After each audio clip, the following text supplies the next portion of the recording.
We're back at it. Sorry I've neglected you guys for a little while. I'm still working on trying to figure out the GoPro and video editing. I'm sorry. But I'm going to give you guys a little update on projects that I have been working on. Specifically, we'll start with yesterday and what I was doing. Now, there's this wonderful woman that I know that just got married. Congratulations if you see this.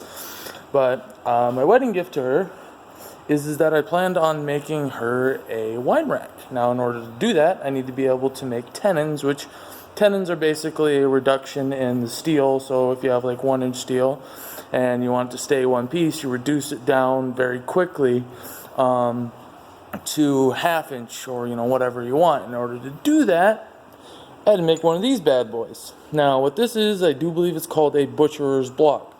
Now, the difference between this and a cutting tool is actually the edge, and if you look real closely, that's a little, I think that's still a little too pointy, but this is supposed to have more of a rounded edge on it.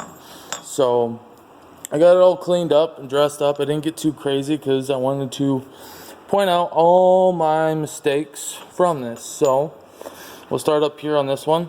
So we got all these marks right here. That almost looks like a stress fracture. Maybe I worked it too cold, I don't know. But obviously this one and this one are mishits with the hammer. Now we'll go to the width. Width is not exactly perfect, and you can also tell it's curving this way a little bit. So hopefully you guys are able to see that. Again, on the rounded part here, I got some mishits with my hammer, but it does function. And again, some mishits down here. Wasn't holding the hammer perfectly flat, and ended up creating some of those divots. Now, I did grind some of them out. This piece is not yet heat treated. I actually don't even know if this is going to be able to work because technically it's a stainless, but it is, from those of you that watch this in the oil field, an adjustable valve stem. So I had got one of those that was washed out, and I'm trying to pretty her all up. So there's that. Yeah, after some grinding, I got it pretty straight. A little straight enough for what I'm going to do with it. But yeah, getting that there. Tore up one of my files because I didn't know how to file. I went both directions, and this one does not want to cut anymore. So yeah, learning curve, right? Own it. If you guys do see my shirt, this is not my shirt. It's an Alex Steele shirt. Those of you that know me know that I watch him. Another thing that we worked on the last time that I didn't record, I did finally get my forge up to forge welding temperature. Now, I used too much borax. Come to find out, borax, when it melts, I guess is very, very acidic, or it reacts with the refractory mortar.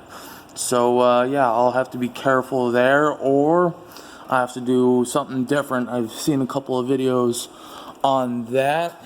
And then I don't know if I ever made a video on it, but I did try and make a wrench knife. I have made one. It's shorter than what it initially was.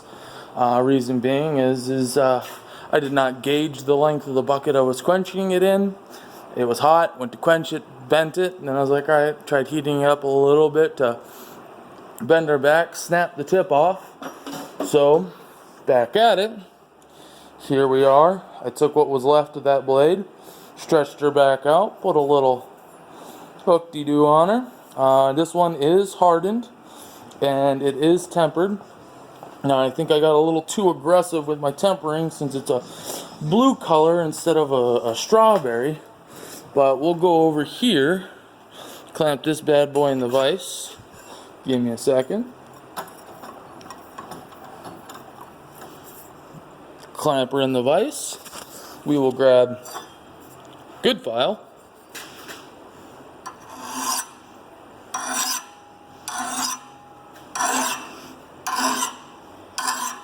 And she skips right on off. So even if I did get my temper a little bit too hot, I think it'll be hard enough.